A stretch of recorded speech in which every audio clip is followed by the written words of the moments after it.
Bismillahirrahmanirrahim. Assalamu alaikum students. As you know that this is your history of English literature class, and the period which we are going to discuss today, that is Anglo-Norman period. So let me give you the briefing of the last lecture of yesterday's class. Basically that was about Anglo-Saxon history of English literature. That was basically the very first period in the history of English literature, and I told you the importance of that period, plus you know, the poets and different prose writers of that period, and what is the historical significance of that period in the entire history of English literature. Now we are going to talk about the second period in the history of English literature, that is known as the Anglo-Norman period, and that was started in 1066 and ended up in 1500. So you know, as you know, the Anglo-Saxon period was ended up in 1066, and right after that this is the second period, and that was started in 1066. The outline of the lecture, this is very much important to know about the outline, because in this way, if you want to note down something, and if something which is difficult for you, so you can quickly go to that point later on. So today we will talk about introduction to Anglo-Norman period, then Anglo-Norman literature, and then the languages during the period, and the characteristics of medieval literature. So students, let me tell you one thing clearly, that previously when we were talking about Anglo-Saxon period, so that was Old English period as well. So here whenever this is Anglo-Norman period, so this is also known as the medieval period in the history of English literature. So medieval literature and Anglo-Norman literature, both are the same things. Conventions of medieval romance, and this is something which is very much important, a tradition of writing romance in Anglo-Norman period, and then chivalry code and introduction to courtly love. So these are also two more kinds of writing literature in that particular period. Then romances in Anglo-Norman period. So basically first of all we'll talk about what were basically the conventions of medieval romances, and then I'll tell you the names of different romances in that very period. And then there is one more tradition among the Anglo-Normans of writing miracle plays. So we'll focus on the miracle plays as well, and last but not the least, the prominent literary figures, and our focus here would be on Chaucer, because he is the most dominating figure in this period of Anglo-Norman. So basically here you can see that we will take a start from introduction, and then we'll end up the lecture with the most prominent figure in this period, and he is Chaucer. And he is Chaucer. What is basically Anglo-Norman period? Okay. The Norman residing in Normandy, basically the Normans, they were residing in Normandy, and that was in France, and they defeated the Anglo-Saxon king at the Battle of Hastings in 1066. As I told you that the last Anglo-Saxon king was Harold, and he was defeated by King William, and he was the Duke of Normandy as well. So here you can see this is again a repetition of the Normans, they were residing in Normandy, and that was in France. Fine. So Harold, the last Anglo-Saxon king, he was defeated by King William in the Battle of Hastings in 1066. So here, my dear students, you'll see that the Battle of Hastings brings a revolution in the entire history of English literature, and how it breaks the traditional writings. Okay, and they conquered England. Basically they defeated King Harold in 1066, and then they conquered England.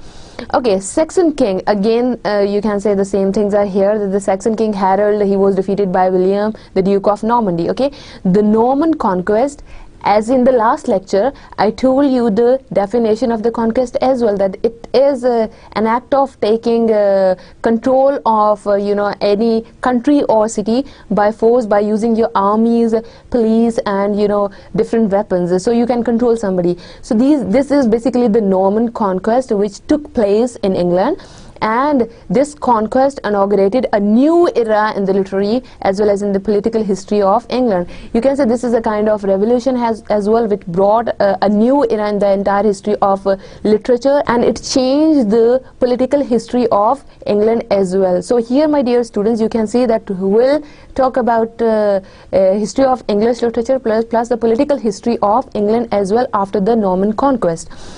And the Anglo-Saxon writers are permanently displaced as their king. So this is a normal tradition when any other, for example, rulers, they took over any country, when rulers, they conquer any country, so definitely the previous kings and the previous writers, they get displaced, okay? So this is a very common factor as well. So fine, you can see that the Anglo-Normans rulers, they displaced Anglo-Saxon kings and their writers as well. So here basically that is a replacement of the entire history of Britain plus the history of English literature as well. Literature in the medieval period. Okay, so here you can see a pictorial description of the literature as well. Fine, so I'll explain it to you. Okay, what do we mean by Anglo-Norman literature? Basically, this is a transformation. Basically, whenever we talk about Anglo-Saxon and Anglo-Norman, so basically this Anglo-Norman literature is a transformation of English, basically this is a transformation of Anglo-Saxon literature. So this is entirely, we are going to talk about an entirely new tradition in the history of English literature, because that is just a replacement of Anglo-Saxon literature with the Anglo-Norman literature. So here you can see that the artistic expression and religious services were in Latin control at that time. So previously, when we were talking about Anglo-Saxon period in the history of English literature, so you can see that all the religious practices, they were done in Latin, because that was a Roman province as well, because too many Romans were still there, so they use Latin for their religious practices. So when we talk about artistic expression and religious services, so there was a Latin control at that time. So my dear students, here you can see that we are talking about Anglo-Norman literature. Okay, another thing which is very much important when we talk about history, that is the languages which are commonly spoken over there in any particular period or era. So Latin was the language of the Roman Catholic Church, which dominated Europe. So Roman Catholic Church was dominating Europe at that time, and Latin was their religious language. So it was basically dominated by the Catholic Church, who used to speak and who used to speak Latin language. The church was the only source of education at that time. Here we are talking about history. At that time, church was the only source of education. People used to send their children to church, and here they learned the different kinds of things over there. Particularly, that was about the religious education. Okay, so thus Latin control was So thus Latin control was a common language for medieval writing. So here you will see in the medieval literature, in Anglo-Norman literature, you will see a clear influence of Latin on common languages, the common languages which were being spoken over there in England at that time. So there is a clear influence of Latin language on all those languages. So my dear students, hopefully you are doing the same thing, like how different languages they were influencing English language of that era and history of English language. Fine. So here, like when previously that the discussion was about Anglo-Saxon literature, so you could see over there as well that most of the works, they were by the anonymous writers. Like we don't know the name of the exact author, basically who is the author and the poems written by which author, so we are not sure about it. Okay, so same is the case with Anglo-Norman literature, because this literature is also, like most of the things in this literature, they are also written by the anonymous writers. Okay, and medieval authors often tended to retell and Medieval authors often tended to retell and embellish stories they heard or read rather than invent new stories. So basically they are just following the previous tradition of telling this old stories. They used to retell those stories, and they used to embellish those stories, and they were not telling their children any kind of new story. So they were just amending the previous stories. So here we can say that those Anglo-Saxon might be those Anglo-Saxon stories or the new stories. So here the storytelling tradition is very much common in that society. Okay. Here again we were talking, we had previously, like the church language, the Catholic Church was dominating church at that time, so Latin was their language. So here you can say, when we talk about the writings, Catholic clerics were the intellectual center of society in the Middle Ages. So here you can see that all the writings were in the Catholic, you can say, priests' hand. They used to write different things, and here again medieval age or Middle Age. So these are all about Anglo-Norman history of English literature, okay, and it is their literature that was produced in the greatest quantity. So here you can see like the effect of religion on literature, okay, we are going to talk about it. So you can see over here that how the Catholic Church, everything was in their hands, like the writings, because they were the source of education at that time, okay. How? Because people used to send their children to church for getting any kind of education from their particularly religious education. So everything was in their hands, so they used to produce their writings in Latin language, okay, and it was their work which were produced in the greatest quantity. It is because of the power element as well, because they were powerful at that time, so it was in their hands, and they used to transfer their knowledge to common people of the society. So what are the characteristics of medieval literature? So far we have discussed literature in general in the Anglo-Norman period or the medieval period, and then we talked about the common languages over there and what kind of writings they used to produce at that time. What are the characteristics of medieval literature or of Anglo-Norman literature? Okay, basically when we talk about romance, so this is a narrative, a kind of narrative or a kind of storytelling technique in form of prose or verse. So that can be in form of using simple language, or in form of, you can say, using poetry, fine. So that is a romance that tells the high adventures and heroic exploits of chivalric heroes. So basically this is about heroes, and this is about the adventures, about their lives. So there was a tradition among the Anglo-Normans to tell the stories of, to share the stories of romance with everybody in the society. So what is that? That is in form of prose or verse, storytelling basically, okay. So it tells of exploits of knights. So basically this is about the lives of knights, okay, and often a supernatural element is also involved. So basically this is about heroes, adventures of heroes. This is about knights, and sometimes supernatural elements are also involved in romance, okay. Another kind of medieval literature which was there in the medieval period, that is the Christian message. So it concerns with the salvation and the world to come, okay. So basically this is about salvation and the next world, okay, so the life, maybe the life hereafter. So this is basically the Christian message. And again here you can see, first one, romance is about world and about world issues. So Christian message, this is purely based on their religious practices, okay. They were Christians, so they used to give Christian messages in form of poetry or verse, okay. So this deals with salvation and the world to come, okay.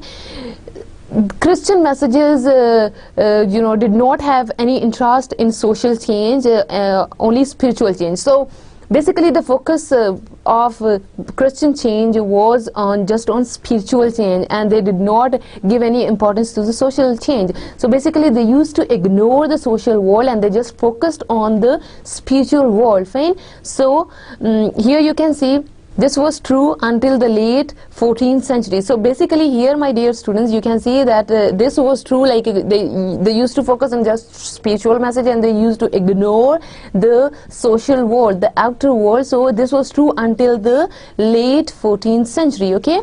So Chaucer and Dante signal new thinking, try upending social order. So basically it was Chaucer and Dante who produced new thinking, and they tried to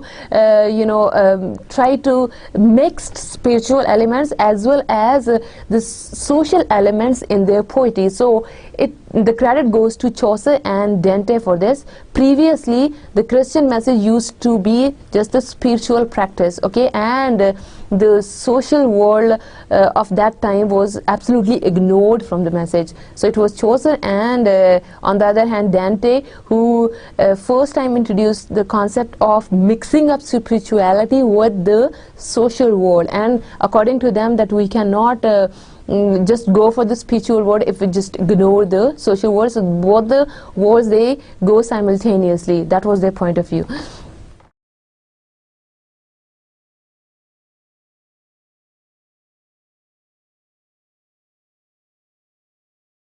Okay, what are the characteristics of medieval literature? Okay, so heroism, first one is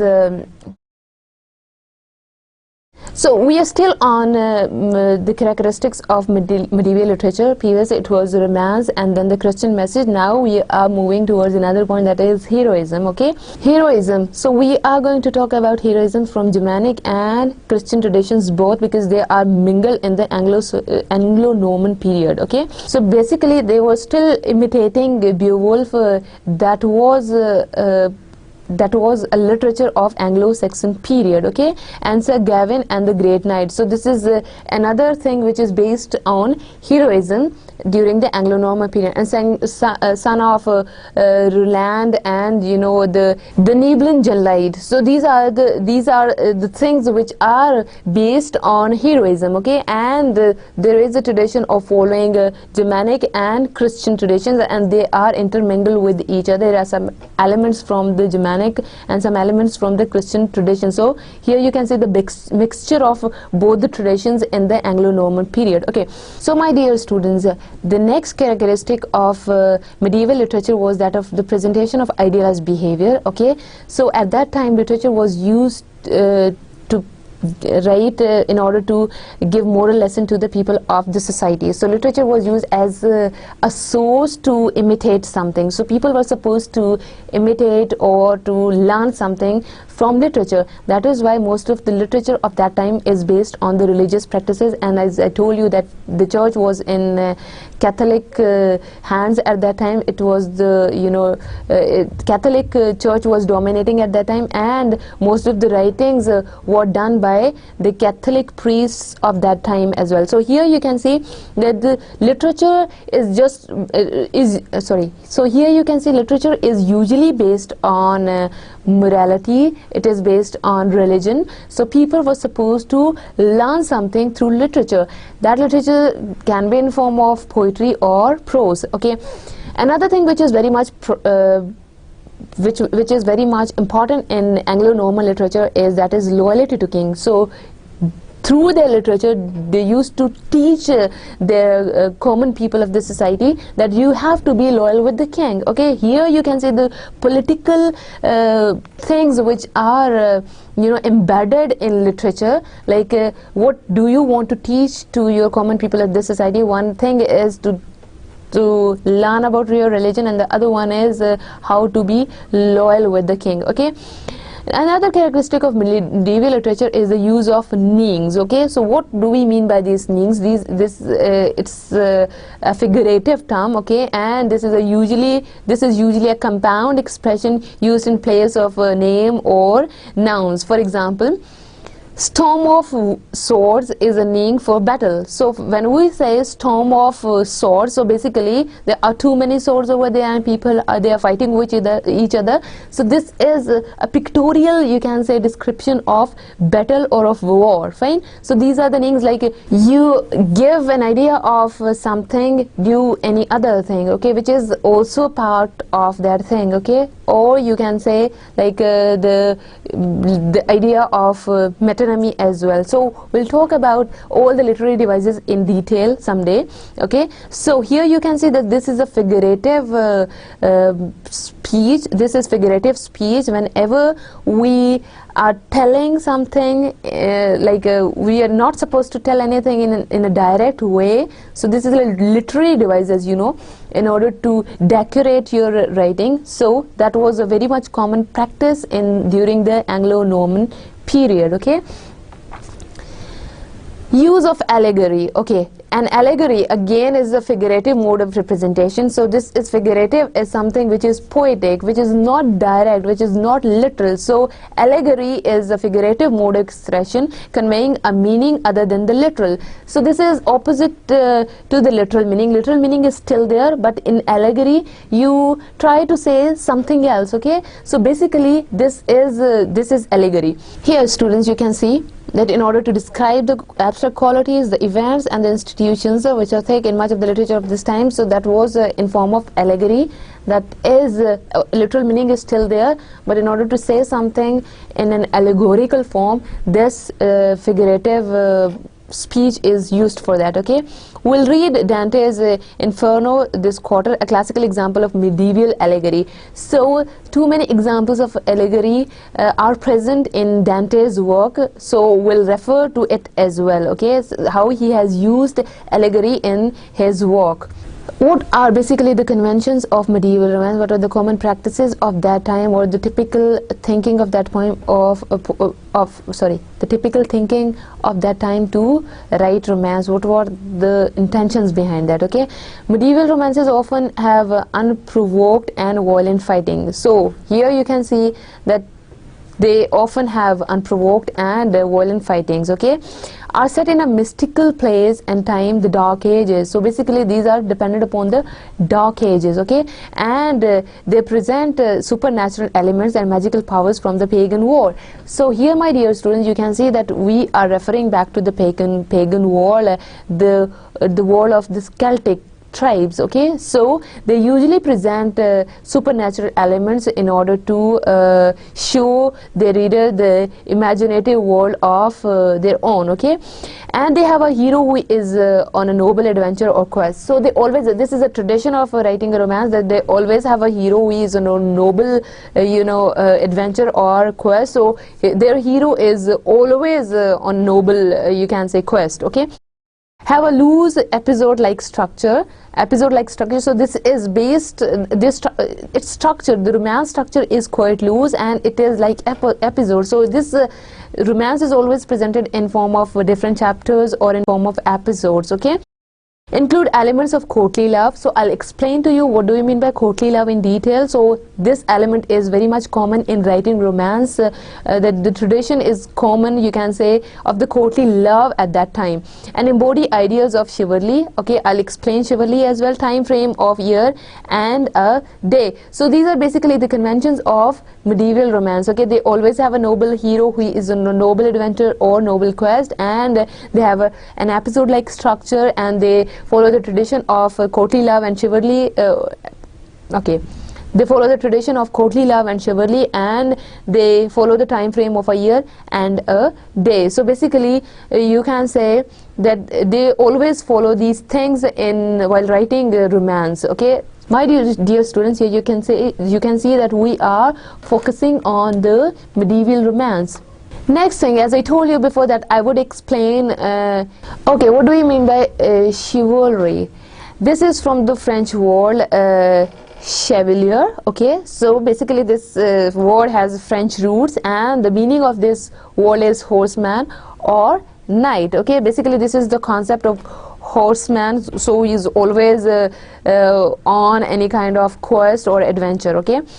The code of chivalry influenced the formation of religious military orders during the period of the Crusades. Okay, the now famous Knights Templar and the Hospitallers are among the most noted knights of this period. So basically these are the very famous knights of that period.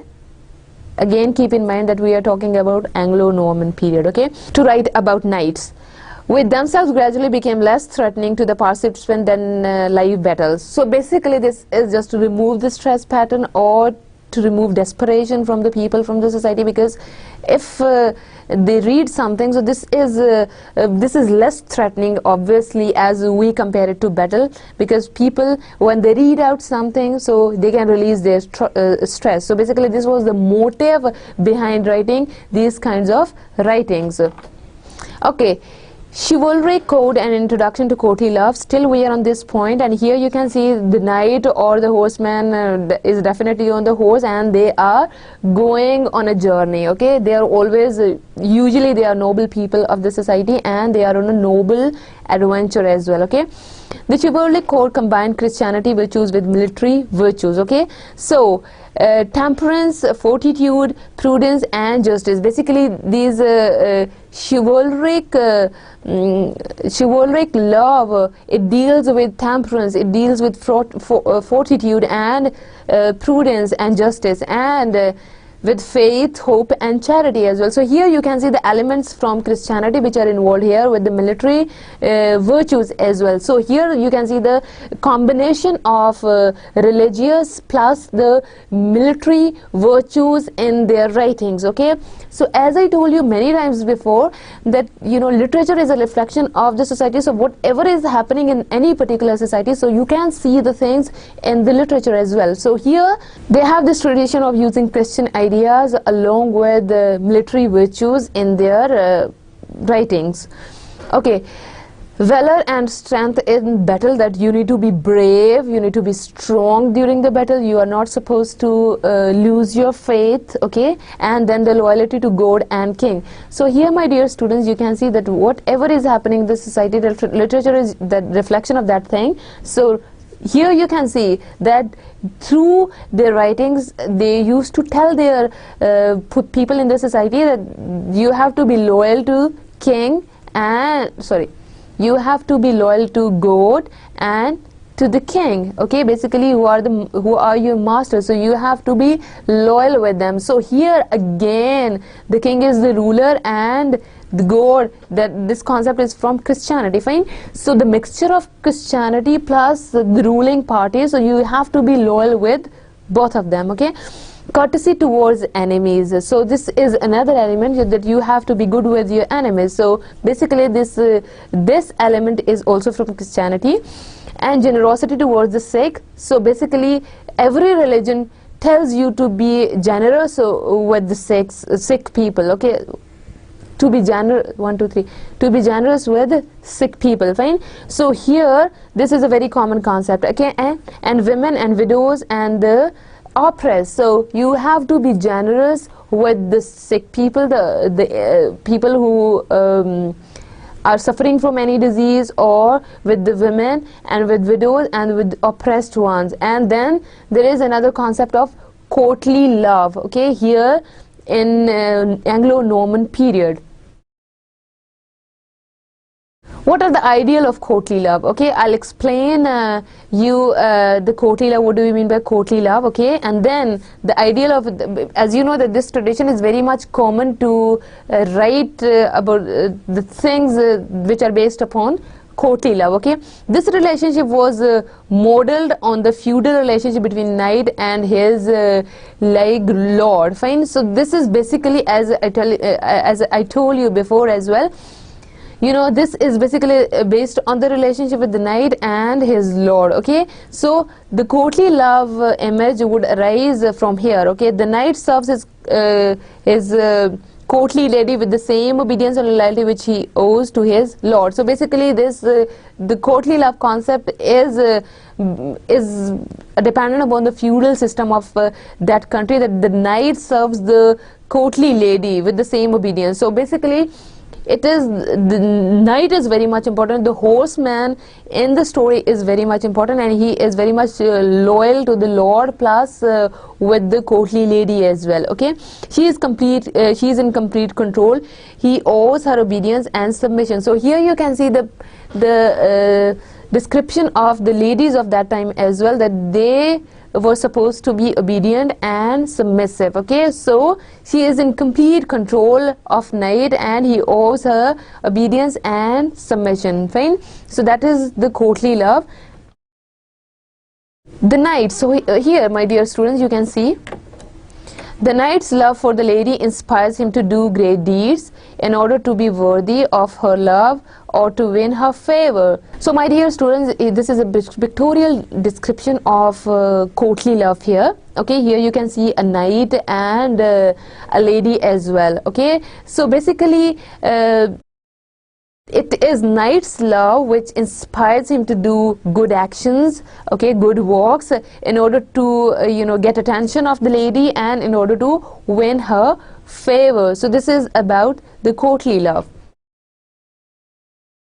Courtly love was not between husband and wife. So basically here you can see the traditions of the medieval ages as well. So this courtly love, the focus of the literature, that is not about husband and wife love, because it was an idealized sort of relationship that could not exist within the context of real life medieval marriages. Fine. So basically the concept is that this is an abstract thinking which cannot happen in the real world. That is why this is based upon the that is why this is not based upon the love of husband and wife, because this is an idealized sort of relationship. Okay, that is why this is not about any legal couple over here. Okay, in the Middle Ages, marriages amongst the nobility were typically based on practical and dynastic concerns rather than on love. So basically there wasn't any element of love during the marriage. So it was basically based on practical and dynastic concerns. So they did have too many other concerns, and they didn't have the love kind of feeling present during the marriages. Fine. So that is why they idealize. So here again we are referring back to the characteristics of medieval ages literature. So what one of the characteristics was that the idealized you can say behavior. Basically we are on the characteristic of medieval ages literature, that this is the personalization of the idealized behavior over here, something which is not possible in the real world. So they used to imagine the thing and they used to portray that thing in their literature. Courtly love provided a model of behavior for a class of unmarried young men who might otherwise have threatened social stability.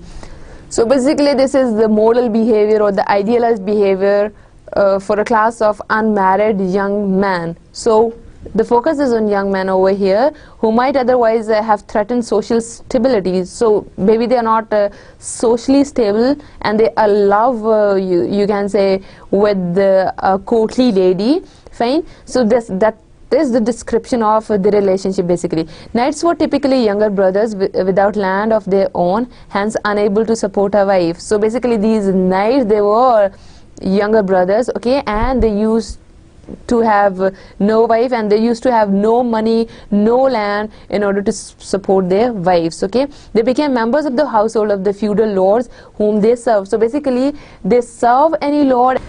They became members of the household of the feudal lords when they whom they served. Right? So basically here the focus is on knights, that how they used to serve their lords, and with the passage of time they used to become the members of their household. The lady is typically older. Okay, here you can see the knights, they all are very young and they didn't have any land or money to support their wives. When we talk about the courtly lady, who is basically that lady, okay, the lady is typical older, married and of higher social status than the knight. So basically the knight is from the lower family as compared to the courtly lady, okay, because she was modeled on the wife of the feudal lord. She is the wife of the feudal lord and she is the courtly lady, and the knight serves that feudal lord and he becomes the member of their household things, okay, who might naturally become the focus of the young unmarried knight's desire, okay, and she is basically the focus of that young and unmarried knight's desire as well. So basically here you can see the courtly lady is the wife of the lord and the knight is supposed to serve the lord, and they both are in love with each other. And why didn't writer they give examples of, okay, and why didn't writer of that time give examples of the love between husband and wife? Because at that time marriages were not based on love. They have certain other issues which are involved in getting married. There were too many other issues which are involved in getting married at that time. Okay, the literary model of courtly love may have been invented to provide young men with a model for appropriate behavior. So again we are referring back to one of the characteristics of Anglo-Norman period, that personalization of idealized behavior of that time. It taught both young knights to control their baser desires and to channel their energy into socially useful behavior, love, service, rather than wandering around the countryside stealing or raping women. So basically this is just to control the kind of courtly love they used to present in their writings, that was basically written in order to control knights' emotion and in order to serve themselves for fruitful purposes and not to waste themselves in raping women and stealing something in the society. So basically that was the concept, okay.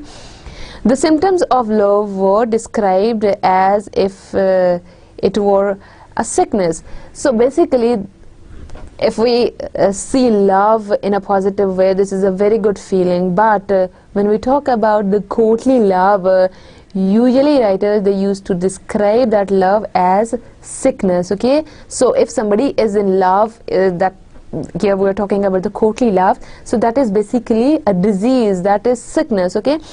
The love sick knight is typical symptoms, okay. He is sighing, he is turning pale, turning red, fever, inability to sleep, eat or drink. So that is a very typical tradition of courtly love, that the knight is in love with the courtly lady who is the wife of the lord of that time, and the knight is supposed to serve the lord and he is in love with that lady. Maybe they both are in love with each other. So basically these symptoms of knight's love were that he is in favor and he has turned red, or you can say pale, and he doesn't eat or drink anything. So here, my dear students, here you can see the pictorial description of this love as well, that somebody is in love, okay, and the condition is not that much good. It's kind of a negative you can say description of love of that time, Anglo-Norman period, okay. The romances in Anglo-Norman period, okay, again we are moving towards romances, we took a start with romances, then we move towards courtly love, and again we are on romance because it is the most popular form of literature of that time, okay. Popular for their stories rather than poetry. So basically they are dependent upon their stories, not on the poetry. The poetry was you can say not that much impressive, but they have the tradition of telling stories or retelling the stories or embellishing the stories. So these romances are popular for their stories and not for their poetry. Borrowed from Latin and French sources. So basically the sources from which they have borrowed the story, they are Latin and French. Here you can see the influence of Latin and French languages on the literature as well, which is clearly depicted in romances.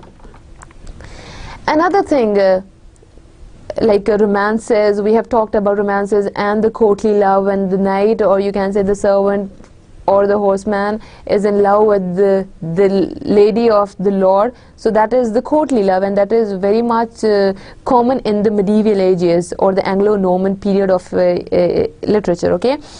Another thing which is very much important, the morality plays, okay, they were very much popular, which are based on some kind of miracles of that time, okay. From the growth and development of the Bible story, scene by scene, carried to its logical conclusion. So basically the typical story of the miracle plays is based on the biblical story and the scene by scene description of something, and there is a logical sequence of that biblical story as well, okay. Developed to an enormous cycle of sacred history, okay. So there is, as you know, that there is a logical conclusion as well, and everything was used to be, everything is in the logical order. So here you can see that the development of the story is an enormous cycle of the sacred history, okay.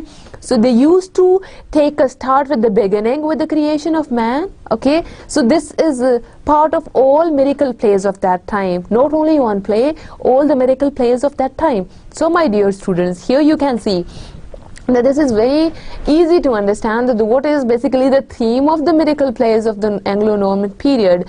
This take a start with the creation of man, and then they move towards the fall and banishment from the Garden of Eden, fine. So here you can see that how the man was created, and with the passage of time his fall and banishment from the Garden of Eden as well. This is the purely Christian concept, and then the death of Christ is there, and the final day of judgment. So basically all the things, the basic theme of the miracle plays was based on Christianity, on their religious practices, okay. What were the reasons? Like Adam and Eve, what happened with Adam and Eve, and they were out of the heaven, and they were, sorry, what happened with Adam and Eve and they were out of the heaven, fine. And then the death of the Christ, which is a very strong belief in Christianity, and the final day of judgment. So my dear students, here you can see that they also believe on the day of judgment, okay. Miracle plays are also known as mystery plays, okay, because what you have to do, you are in the mysterious world during the miracle plays, that this would happen, this has happened, so everything is in fantasy or in imagination. So miracle plays flourished in England from the reign of Henry II to that of Elizabeth. So here, my dear students, you can say that the reign of Henry II was started in 1154, and that was that was ended up, you can say the peak time for the miracle plays was started in 1144, and that was ended in 1603. So it is comprised of many centuries that people, they used to like miracle plays a lot, because again we are coming to the previous point, that was everything was in the control of Catholic Church of that time, and they were responsible for writing anything, the kind of writings they are supposed to produce, and they have to educate the children as well. So here you can see the theme of miracle plays, writing miracle plays or mystery plays, that the credit again goes to the Catholic Church. Okay, another thing, that is morality plays. Here, my dear students, you can say previously we were talking about miracle plays, okay, that is purely based on the religious practices of Christianity. Here another point is involved, that is the morality plays, okay. What is this? Is basically the uniform theme is the struggle between the powers of goods and evils for the mastery of the soul of man. So this is about spirituality, okay. So this is basically a fight between the powers of goods and evils, okay, how to differentiate between good and evil in order to master the soul of the man. So basically this is the very uniform theme in all the morality plays of that time, okay.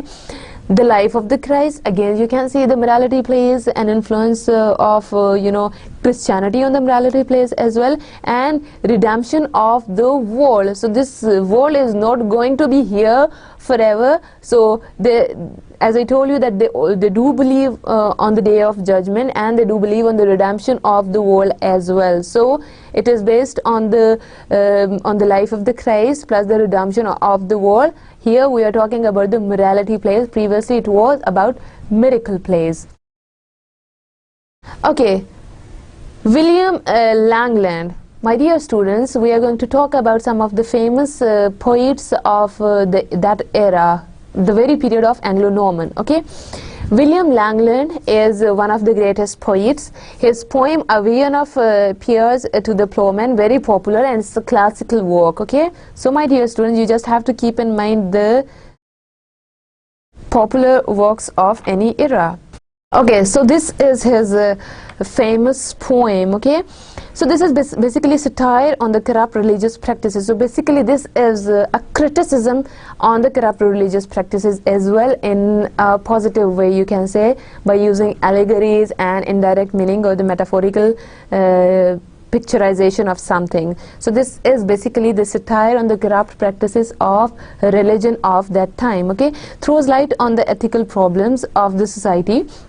So this is another theme of his poem, and the assumed character was that of the prophet. Okay, so this is the assumed character, that is just an imagination. So it is the prophet denouncing the sins of society and encouraging men to aspire to a higher life. So basically this is about the sins which are present in the society, and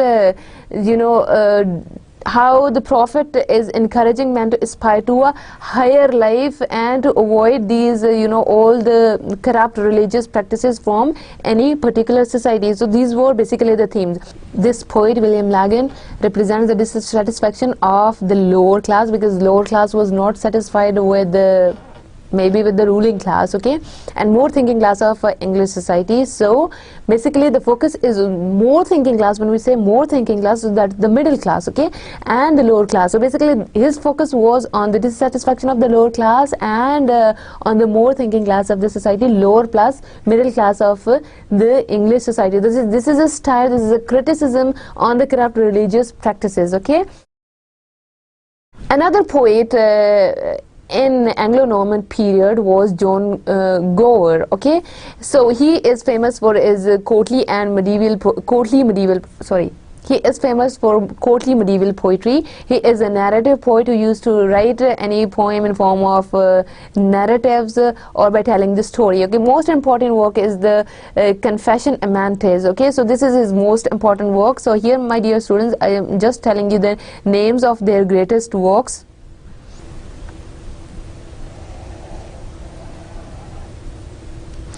So this is his greatest work, Confession Amantes. Okay, form of conversation between poet and a divine interpreter. So again, this is based on mystery, because this is a conversation between a poet and a divine interpreter. Okay, so basically, my dear students, what you have to do is you just have to keep in mind the concepts of different eras and the conventions and the traditions which they used to follow while writing their literature. Okay, satire on the vanities of current time. So basically here you can see the word satire again.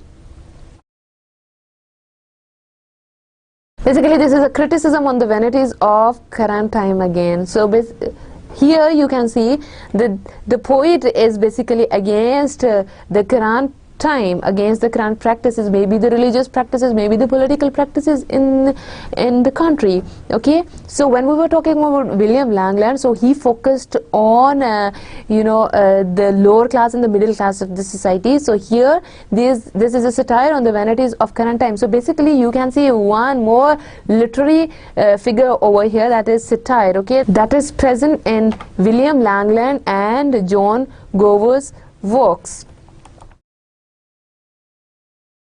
The age of Chaucer, as we were talking previously about it, is it as well. So this medieval period, or the Anglo-Norman period in the history of English literature, is also known as the age of Chaucer. Okay, Chaucer made a fresh beginning in English literature. So he just you can say brings a revolution in the entire history of English literature by introducing something else. Okay, men of the world and of affairs like Shakespeare and Milton. Basically he was the man of the world and of affairs. So he is quite towards the social affairs of the society. So he deals with the world affairs and with the social affairs, and you can see here he is like Shakespeare and Milton. So when we'll talk about Shakespeare and Milton, so we'll focus comparatively on Chaucer as well there. So basically he is the man of war.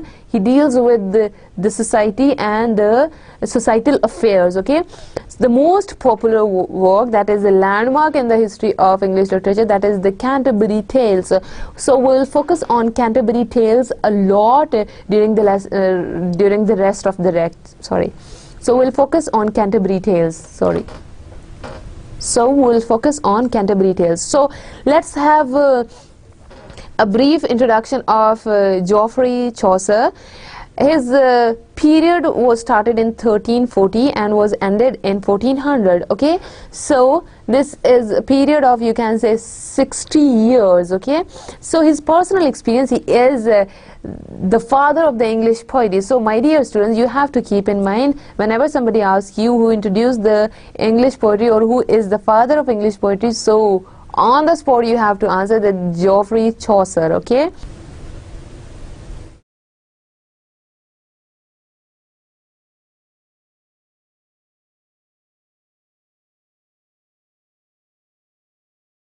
So if somebody asks you who is the father of English poetry, so my dear students, on the spot you have to tell them that Geoffrey Chaucer is the father of English poetry, because he is the founder of modern English.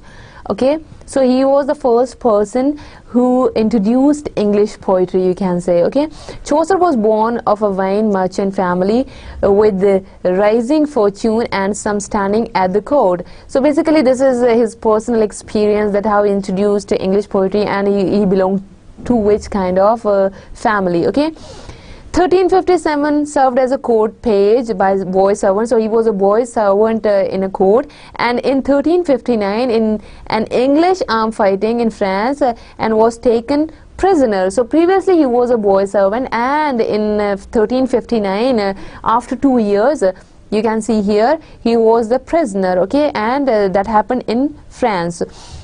Probably in 1361 or 1367 studied at the Inner Temple, where he received training for a career at the court. So basically he got a training he got a training from Inner Temple. This is the name of the institute, and the year from year 1361 to 1367 he got that training for a career at the court. So he wanted to have a bright career in court. Dear students, what you have to keep in mind that the medieval ages, for example, when we talk in the medieval ages, Chaucer is the most prominent figure, okay, among other writers and poets. So what happened here?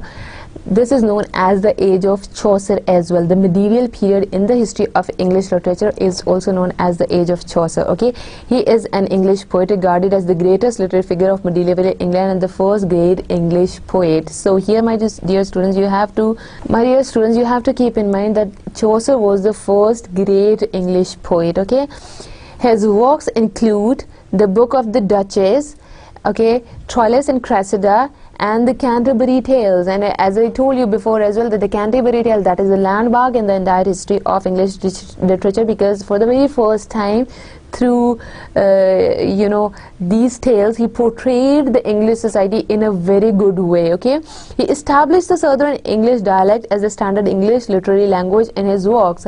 So basically he adopted the Southern English dialect in his works. So probably you'll be dealing with dialects and accents in history of English literature, so the concept would be clear to you if you just focus on the dialects and the accent and the changes and the different southern dialects and the northern dialects of English language. Okay, the Canterbury Tales, as that this is one of his works, and this is a very popular work among other works.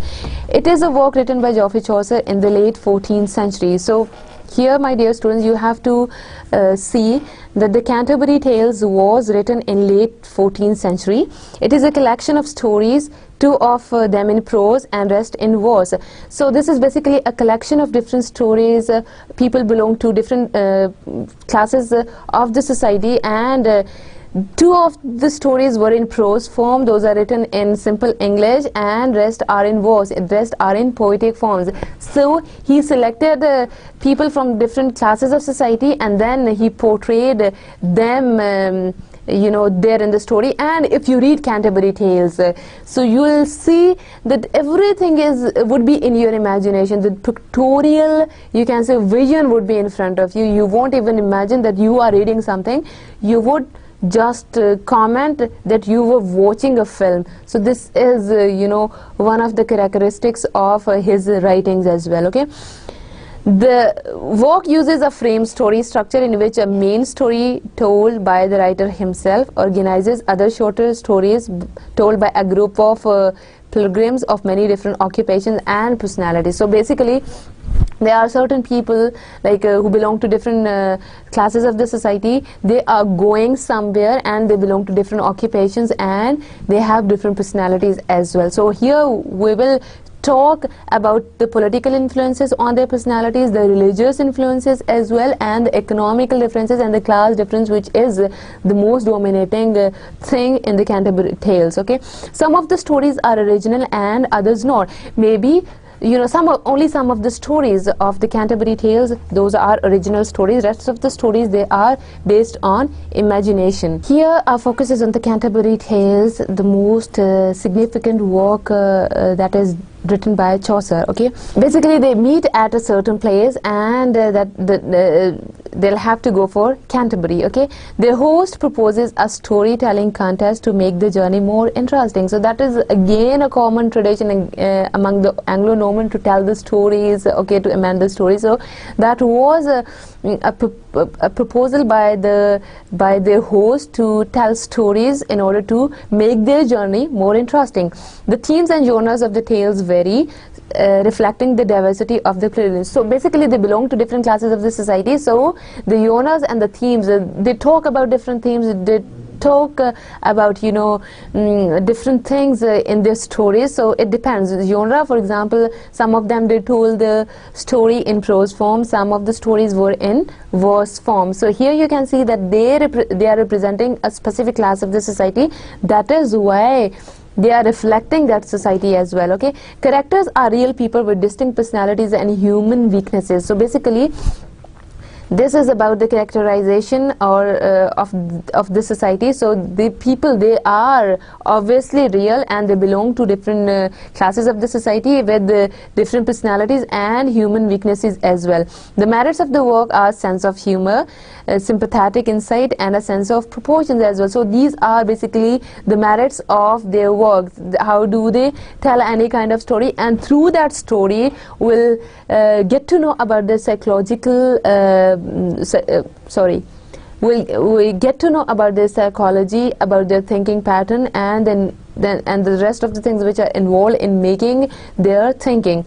The work is incomplete. It was originally intended as a collection of 120 tales, but 26 tales were actually written. Basically it was intended So basically it was intended as a collection of 120 tales, but only Chaucer could write 26 tales, okay, due to certain reasons. Okay, so what basically the point is over here, okay, like these 26 tales who were told by different people who are going somewhere. Okay, so they represent the different classes of the society, their mentality, their thinking, and their psychology, and how do they deal with the people whosoever is going with them. The language of the Canterbury Tales is Middle English. So my dear students, here you can see that this is written in Middle English. So we cannot understand even Middle English like Old English. So this is the language of the Canterbury Tales, and later on it was translated into New English. Sorry, later on it was translated into Modern English. Canterbury Tales is a collection of stories related to the pilgrims on their way to the shrine of Thomas Becket at Canterbury. So basically they are going to the shrine of Thomas Becket at Canterbury. So here the religious aspect is also involved. Christianity is here, okay. These people represent different sections of the contemporary English society, as I have told you before.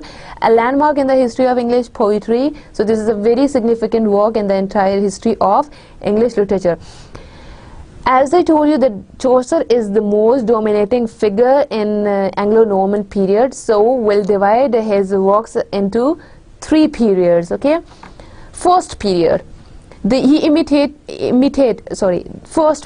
imitated French models, particularly the famous and very long poem Le Roman de la Rose. So basically this is a French word, so he imitated French model in the first period.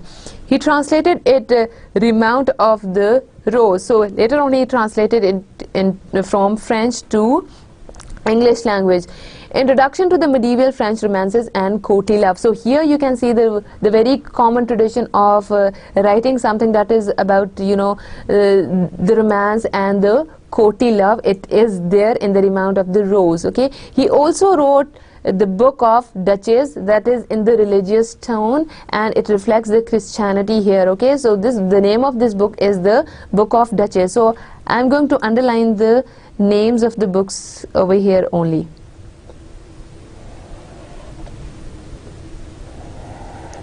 Remount of the Rose and the book of Duchess.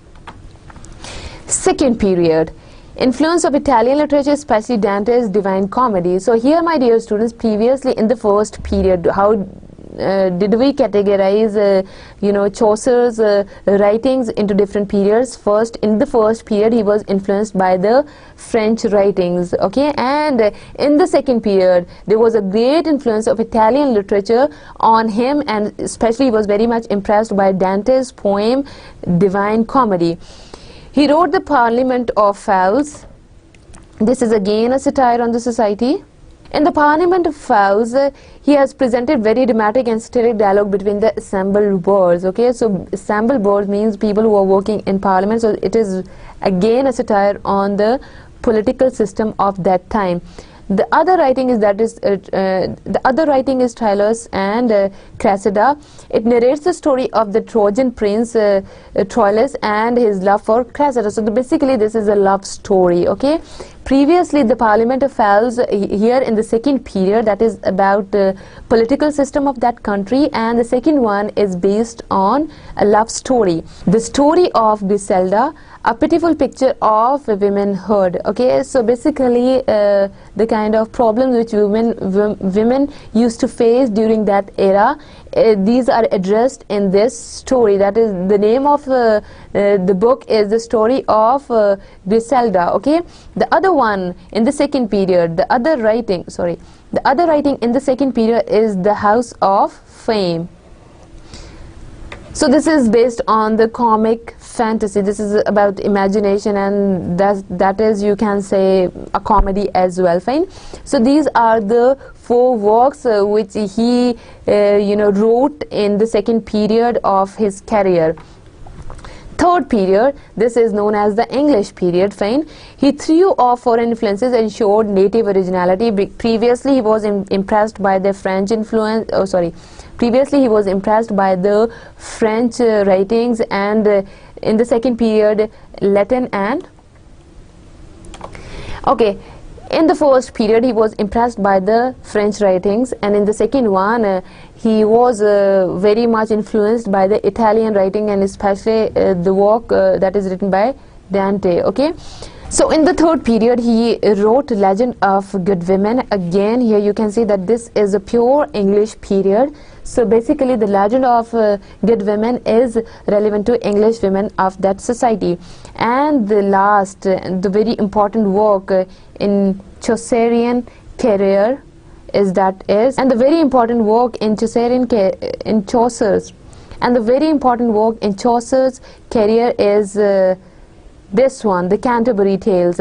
This is the greatest poetic achievement which places us in the year of London. So basically this is a satire on the society of London, and this is a pictorial description of different people of the society who belong to different classes. Fine. So this is basically the third period. So my dear students, what you have to know about is that, like, whenever you are dealing with any of the writings of Chaucer, so if that belongs to the first period, so you have to keep in mind the French influence. If that is in the second period, the Italian influence, and the third one is the pure English period, because he threw off all the foreign influences and he became the original native during the third period. What happened after Chaucer? That was an era of Chaucer, the Anglo-Norman period, the era of Chaucer. There was a decline in English poetry for about 100 years, from 1400 to the Renaissance. So there is a decline, there is a certain decline from after the death of Chaucer, okay? So what happened? So after the death of Chaucer till the Renaissance period, okay? So in Renaissance period, we'll talk about the revival of learning. Okay, only few minor poets, the imitators and successor of Chaucer, are called the English and Scottish Chaucerians. So basically these are the Scottish and the English writers who were impressed by the Chaucer, and they were basically the imitators, but they were the minor poets. So we do not have any other prominent figure after Chaucer in the entire history of Anglo-Norman period in the history of English literature. So basically when we talk about Anglo-Saxon literature, you have to keep in mind Beowulf and Anglo-Norman literature. So this is basically about Chaucer, okay? And there are too many other minor poets and writers who were there and maybe who were famous to some extent as well. But if we just give a name of any poet to any particular era, so he is the dominating personality of that era. For example, when we will talk about Renaissance period or the Elizabethan age, so that is also known as Shakespearean age, fine? So we'll talk about it in detail as well. The references are taken from a critical history of English literature by Dr. Mullick, and a critical history of English literature by David Ditches, and a dictionary of literary terms by Martin Gray. So my dear students, I hope that the idea or the themes, the concepts of Anglo-Norman literature would be quite clear to you now, and hope you are getting the things. And again, this is just a story, okay, what happens with the passage of time, and this is history of English literature. In the next class, we will talk about the Elizabethan age, that is also known as the Renaissance period in the history of English literature. That is again very much important. So my dear students, I hope you are learning the things in a good way, and I'm trying to make my lessons easy for you to understand, because understanding is very much important. So inshallah, see you again with the next lecture that is based on the Renaissance period in the history of English literature. So hope you have enjoyed today's lecture as well. Have a nice day. Allah Hafiz.